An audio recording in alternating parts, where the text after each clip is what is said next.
নমস্কার, আপনাদের সকলকে স্বাগত জানাই চ্যানেল রূপা মুখার্জি বেঙ্গলিতে। আজ আমাদের আলোচনার বিষয় প্রবাদ প্রবচন, বাগধারা বা বাগবিধি এবং শব্দার্থ তত্ত্ব। আমরা এই তিনটে বিষয় একই ভিডিওতে আলোচনা করে নেব। আলোচনার গভীরে যাওয়ার আগে আপনাদের কাছে অনুরোধ, ভিডিওটি ভালো লাগলে অবশ্যই লাইক শেয়ার করবেন। এই সম্পর্কিত কোনো প্রশ্ন থাকলে অবশ্যই কমেন্টসে জানাবেন, আমি উত্তর দেওয়ার চেষ্টা করব। আর চ্যানেল সাবস্ক্রাইব করে রাখবেন নতুন নতুন আপডেট পাওয়ার জন্য। প্রবাদ প্রবচন কাকে বলেন? চলমান বাংলা ভাষায় কতগুলি পদ মিলিত হয়ে এমন একটি বাক্য গঠন করে যে বাক্যের সাধারণ অর্থ অতিক্রম করে বিশেষ কোনো অর্থ প্রকাশ পায়, যাতে মানব মনের একটি ভাব প্রকাশ করে। এবং এই বিশেষ অর্থবহ বাক্যগুলি বহুকাল ধরে লোকমুখে প্রচলিত জনপ্রিয় উক্তি। সুতরাং বহুকাল ধরে প্রচলিত জনপ্রিয় উক্তির আপাত অর্থের অন্তরালে লুক্কায়িত গভীর অর্থকে বলে প্রবাদ প্রবচন। যেমন উলুবনে মুক্তা ছড়ানো, অর্থাৎ অপাত্রে দান। আজকালকার বেশিরভাগ ছাত্রদের কাছে মহাপুরুষের বাণী প্রচার করা আর উলুবনে মুক্তা ছড়ানো একই কাজ। বাগধারা বা বাগবিধি কাকে বলে?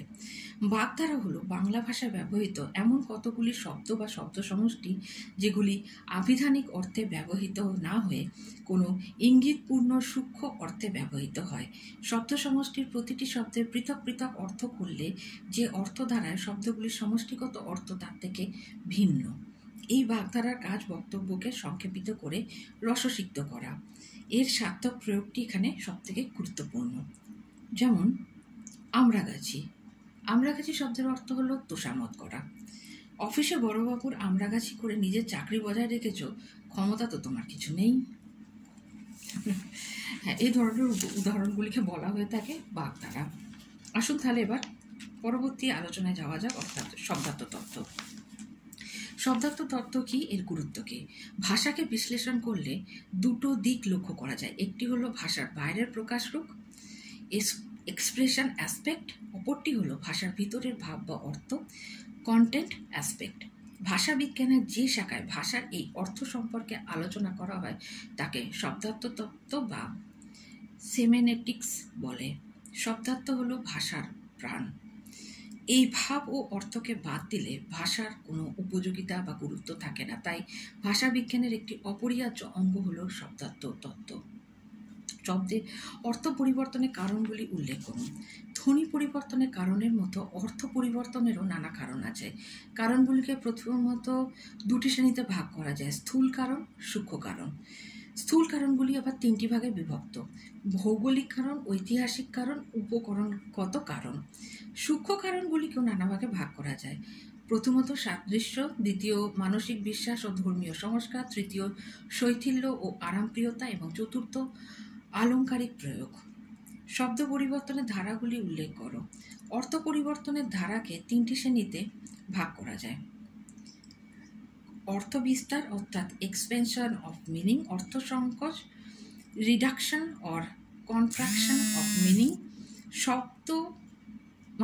অর্থ সংক্রমণ বা অর্থ সংশ্লেষ। এই তিনটি ধারা ছাড়া শব্দার্থ পরিবর্তনের আরও দুটি ধারা খুঁজে পাওয়া যায়: শব্দের উৎকর্ষ, শব্দের অপকর্ষ। শব্দার্থ পরিবর্তনের ভৌগোলিক ঐতিহাসিক কারণের একটি করে উদাহরণ দিন। ভৌগোলিক উদাহরণ হলো, অভিমান শব্দটি বাংলায় কোমল প্রাকৃতিক পরিবেশে যে অর্থ বহন করে তাতে কোমল অনুভূতি, স্নেহ মিশ্রিত অনুযোগের ভাব থাকে, কিন্তু পশ্চিম ভারতের কঠোর প্রকৃতিতে অভিমান সেই অর্থের কোমলতা নেই। হিন্দিতে অভিমান মানে অহংকার। ঐতিহাসিক, আর্য শব্দ এসেছে রি ধাতু অর থেকে। রি ধাতু সমান সমান গমন, রি নথ আর্য গমনকারী। আর্যরা ভারতে আসার আগে বনান্তরে ঘুরে বেড়াতো, তাই আর্য নামের মূল অর্থ গতিশীলতা বা গতিশীল গোষ্ঠী। বর্তমানে আর্য শব্দের অর্থ ইন্দো ইউরোপীয় বংশের নৃজাতি। অর্থ বিস্তার কাকে বলে, উদাহরণ দিন। যখন কোনো শব্দের আদি অর্থ কোনো সংকীর্ণ ভাব বা সীমাবদ্ধ বস্তুকে বোঝায়, কিন্তু দীর্ঘকাল পরে পরিবর্তিত অর্থ ব্যাপক ভাব বা অঙ্কিত বস্তুকে বোঝায়, তবে সেই প্রক্রিয়াকে অর্থ বিস্তার বলে। যেমন বর্ষ শব্দের আদি অর্থ ছিল বর্ষাকাল, অর্থাৎ বৎসরের একটি মাত্র অংশ। পরে শব্দটি সারা বৎসর অর্থে ব্যবহৃত হয়। এখন বর্ষ শব্দের অর্থ বিস্তার ঘটেছে। অর্থ সংকোচ কাকে বলে উদাহরণ দিয়ে বুঝিয়ে দাও। প্রথমে কোনো মূল শব্দের অর্থ যদি ব্যাপকতর অর্থে বা একাধিক বস্তুকে বোঝায় এবং কিছুকাল পরে যদি তার অর্থ একাধিক বস্তু বা ব্যাপক ভাবকে না বুঝিয়ে একটিমাত্র অংশকে বোঝায় পরে সব এবং তখন বলতে হয় যে এই প্রক্রিয়াটি অর্থ সংকোচের অন্তর্গত। যেমন প্রদীপ শব্দের আদি অর্থ ছিল সব রকমের আলো, পরে অর্থ দ্বারা এক বিশেষ রকমের আলো বা এক বিশেষ পাত্রে তেল সলতে জ্বালা আলো। অর্থ সংক্রম বা অর্থ সংশ্লেষ কি উদাহরণ দিয়ে বুঝিয়ে দিন। শব্দের অর্থ পরিবর্তন বিভিন্ন ধাপের মধ্যে দিয়ে হতে হতে যখন শেষ ধাপে এসে দেখা যায় যে শব্দটির মূল অর্থ বা প্রথম দিকে যে অর্থ ছিল শেষ ধাপের অর্থের সঙ্গে তার কোনো মিল নেই, শব্দটির অর্থ এক বস্তু থেকে একেবারে অন্য বস্তুতে রূপান্তরিত হয়েছে, এই ধরনের পরিবর্তনকে অর্থ সংশ্লেষ বা অর্থ সংক্রম বলে। যেমন ঘর্মর শব্দটির প্রথমে অর্থ ছিল গরম, এখন বাংলায় এর মানে দাঁড়িয়েছে ঘাম বা স্বেদ, সুতরাং এখানে অর্থ সংক্রম ঘটেছে। শব্দার্থের উৎকর্ষ ও শব্দার্থের অপকর্ষ উদাহরণ সহযোগে বুঝিয়ে দিন। কোনো শব্দের অর্থ যদি এমনভাবে পরিবর্তিত হয় যে শব্দটিতে প্রথমে যে ভাব বা বস্তুকে বোঝানো হতো তার চেয়ে সাম্মানিক বা আহত ভাব বা বস্তুকে বোঝায়, তাহলে তাকে অর্থোন্নতি বা উপকর্ষ বলে। যেমন মন্দির শব্দের আদি অর্থ ছিল গৃহ, পরিবর্তিত অর্থ দেবালয়। আবার কোনো শব্দের আদি অর্থের চাইতে পরিবর্তিত অর্থ যদি হেয় বা তুচ্ছ হয়ে যায় তখন তাকে বলা হয় অর্থোন্নতি বা অপকর্ষ।